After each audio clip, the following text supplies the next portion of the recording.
Représenter les œuvres culturelles. Pas si simple.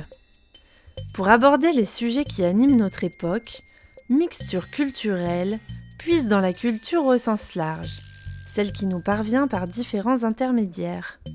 Les lieux de diffusion, la presse, la publicité, les livres, la télévision, Internet, les podcasts, etc. Cela fait pas mal de modes d'expression.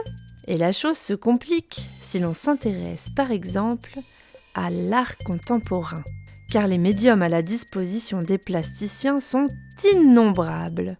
Avant, il y avait essentiellement la peinture et la sculpture. On les pratique toujours, mais l'art compte désormais aussi des installations, des vidéos, des œuvres éphémères, des œuvres sonores, des performances, des œuvres monumentales, microscopiques, en orbite, sous-marines, souterraines, des œuvres pénétrables, conceptuelles, numériques, chorégraphiques, écrites, dessinées, animées, in situ, photographiques, etc. Toutes ces œuvres ont été conçues par des artistes qui ont des droits, notamment les droits de reproduction et de représentation.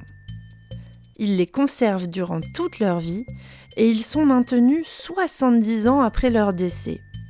Ces droits peuvent même être prolongés s'ils sont confiés à des tiers. En somme, la plupart des œuvres diffusées sur les réseaux le sont sans l'accord de leurs auteurs, parfois même sans que leur nom soit précisé.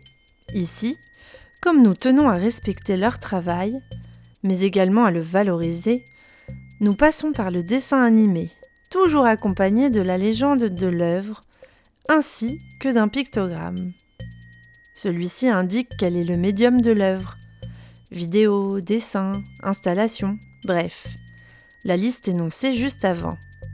Vous pouvez avec ces informations retrouver les photos des œuvres sur les sites des artistes ou des lieux d'exposition.